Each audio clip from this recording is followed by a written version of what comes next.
Good morning, my dear students. We are doing the topic Rowlatt Act of Chapter 2 Nationalism in India of your Class 10 History textbook. Yesterday we studied about what was Rowlatt Act and why did Mahatma Gandhi decide to protest against it using the method of Satyagraha. And we also studied about the Jallianwala Bagh incident where General Dyer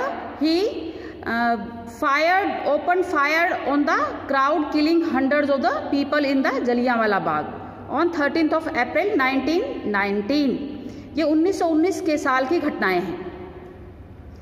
Now let us move further. As the news of Jallianwala Bagh spread, crowds took to the streets in many North Indian towns. जो उत्तर भारत के कई कस्बे थे उसमें जलियांवाला बाग की news सुनने के बाद इतने सारे लोगों के ऊपर अंधाधुंध गोलियां चलाई गई तो लोग जो है प्रोटेस्ट में जो है भीड़ जो है गलियों में आ गई और खूब प्रोटेस्ट किया. There were strikes, clashes with the police and attacks on the government buildings. और हड़तालें हुई बेटा, पुलिस के साथ क्लैशेस, पुलिस के साथ टकराव हुआ और जो सरकारी जो भवन थे उन पर अटैक्स किए गए. The government responded with brutal repression. और सरकार ने बहुत क्रुएलिटी से, बहुत ब्रूटली होता है निर्दयी तरीके से उनको रिप्रेस किया, उनका दमन किया. Seeking to humiliate and terrorise people. और लोगों को अपमानित किया और उनको डराया. Satyagrahis were forced to rub their noses on the ground. और जो सत्याग्रही थे उनको जमीन पर नाक रगड़ने के लिए मजबूर किया गया, उनको क्रॉल करने के लिए, रेंगने के लिए मजबूर किया गया. Look at this picture, figure 3 में जनरल डायर के जो क्रॉलिंग ऑर्डर्स थे, मतलब जमीन पर रेंग कर चलो, being administered by the British soldiers, Amritsar, Punjab 1919.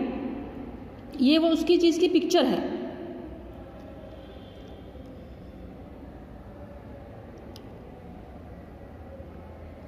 And do सलाम टू ऑल साहिब. सलाम मतलब सल्यूट करना. और सभी जो ब्रिटिश जो एडमिनिस्ट्रेशन के जो ऑफिसर्स थे कि उनको सलाम करो. People were flogged and villages around Gujranwala Bagh in Punjab now in Pakistan were bombed. Flogging होता है बेटा कोड़े मारना. लोगों पर कोड़े बरसाए गए और जो गांव पर बॉम्बिंग की गई, जो पंजाब में गुजरांवाला नाम के शहर में, अब ये जगह पाकिस्तान में है. Seeing violence spread, Mahatma Gandhi called off the movement. अब चारों तरफ हिस्सा हो रही थी और महात्मा गांधी ने आंदोलन को कॉल ऑफ कर दिया, स्थगित कर दिया, खत्म कर दिया. While the Rowlatt Satyagraha had been a widespread movement, it was still limited mostly to the cities. तो रॉलेट सत्याग्रह बहुत बड़े पैमाने पर फैल गया था, लेकिन अभी भी ये शहरों में ही था, शहरों में ही फैला हुआ था. Mahatma Gandhi now felt the need to launch a more broad based movement in India. Mahatma Gandhi ji को लगा कि अब भारत में एक बड़े पैमाने पर, व्यापक पैमाने पर गांव-गांव जाकर जो है आंदोलन चलाने की जरूरत है. But he was certain that no such movement could be organized without bringing the Hindus and the Muslims closer together. पर उनको लगा कि ऐसा कोई भी आंदोलन बिना हिंदुओं के, बिना मुसलमानों के एक साथ आए बगैर, उनको एक साथ आना चाहिए, तभी आंदोलन जो है वो स्ट्रॉन्ग बनेगा. One way of doing this he felt was to take up the खिलाफत इशू. और एक ऐसा करने का काम ये था कि खिलाफत मुद्दे को लिया जाए. The First World War had ended with the defeat of Ottoman Turkey. और पहला विश्व युद्ध जो है ऑटोमन टर्की की हार के साथ ही खत्म हो गया. ऑटोमन एम्पायर जो था बेटा बहुत बड़ा एम्पायर था, हमने फर्स्ट चैप्टर में पढ़ा है.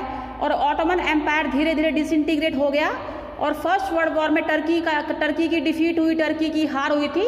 और टर्की जो था एक बहुत स्ट्रॉन्ग एम्पायर हुआ करता था. And there were rumours that a harsh peace treaty was going to be imposed on the Ottoman Emperor.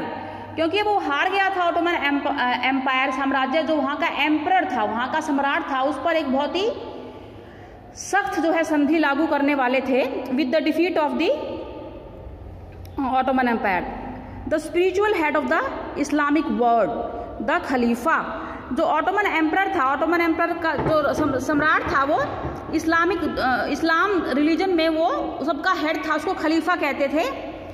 To defend the Khalifa's temporal powers, जो खलीफा की जो टेम्पोरल पावर होता है बेटा, अर्दली पावर भी, यहाँ का राजा था वो एक स्पिरिचुअल होता है, जो आत्मा की शक्तियाँ होती हैं। टेम्पोरल पावर मतलब जो उसकी भौतिक शक्तियाँ थी, जो इस लोक की जो शक्तियाँ थी, क्योंकि वो राजा था, सबके ऊपर कंट्रोल था उसका, उसको डिफेंड करने के लिए, उनकी सुरक्षा करने के लिए Khilafat committee was formed in Bombay in March 1990। मार्च 1919 में बॉम्बे में खिलाफत समिति का गठन किया गया। A young generation of Muslim leaders like the brothers Mohammad Ali and Shaukat Ali, उस टाइम के जो युवा मुसलमान नेता थे, दो भाई थे, मोहम्मद अली और Shaukat Ali, began discussing with Mahatma Gandhi about the possibility of a united mass action on the issue। Mohammad Ali और शौकत अली ने महात्मा गांधी के साथ मिलकर वार्तालाप किया, डिस्कशन किया कि इस मुद्दे के ऊपर जो है हमें मिलकर जो है एक साथ चलना होगा और ब्रिटिश का जो है अपोज करना पड़ेगा, उनका विरोध करना पड़ेगा। Gandhi ji saw this as an opportunity to bring Muslims under the umbrella of a unified national movement. और गांधी जी को लगा ये जो टर्की वाला इशू है, ऑटोमन एम्पायर हार गया है, मुस्लिम्स खफा हैं, क्योंकि खलीफा जो है उसके ऊपर एक बहुत हार्श ट्रीटी लागू की गई है और खलीफा उनका हेड था। तो अब जो इंडिया के मुसलमान हैं, अब वो क्या कर रहे हैं, वो चाहते हैं कि वो हिंदुओं के साथ मिलकर ब्रिटिशर्स के अगेंस्ट जो है वो विरोध करें, क्योंकि फर्स्ट वर्ल्ड वॉर में जिन्होंने ऑटोमन एम्पायर को हराया था, ब्रिटेन भी उनमें से एक देश था। एलाइज कंट्रीज जो थे, उन्होंने जो था एक्सिस पावर्स को हराया था, जर्मनी, टर्की और इटली, ये सब एक तरफ थे, और इसलिए वो अब साथ आ गए हैं। तो गांधी जी को अच्छा अवसर मिला कि Hindu Muslim will come together, they will united and will oppose against the British.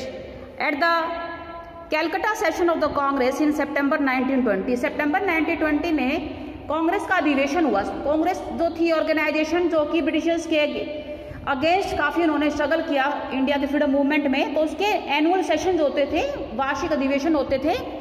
और जो है कैलकाटा सेशन के अंदर ही convinced other leaders of the need to start a non cooperation movement. सभी को ये विश्वास दिलाया, यकीन दिलाया कि हमें एक असहयोग आंदोलन शुरू करना है। नॉन कोऑपरेशन होता है बेटा असहयोग, कोऑपरेट नहीं करना है हमने गवर्नमेंट के साथ। In support of Khalifa as well as for the Swaraj, हमें खलीफा की पावर्स को भी प्रोटेक्ट करने के लिए, भाई उसके ऊपर जो ट्रीटी लगा रहे हो गलत है, इतनी हार्श ट्रीटी नहीं होनी चाहिए, और हमें स्वराज के लिए, हमें अपने खुद की फ्रीडम के लिए भी जो है मूवमेंट चलाना है। तो जो कोऑपरेशन मूवमेंट चला है, सहयोग आंदोलन, उसके अंदर दो मुद्दे थे। एक तो जो टर्की का जो खलीफा था उसके साथ जस्टिस हो, और दूसरा इंडिया का जो इंडिपेंडेंस का जो टारगेट है, गोल है, जो है उसके लिए भी जो है सभी लोग यूनाइटेड तरीके से जो है लड़ रहे थे। नेक्स्ट टॉपिक में बेटा हम करेंगे वाई नॉन कोऑपरेशन, असहयोग आंदोलन क्यों शुरू हुआ, क्या रीजंस थे, और पूरा किस तरह से इसकी एंडिंग हुई, क्या इसके इम्पैक्ट थे। Till then you enjoy reading this part of the chapter.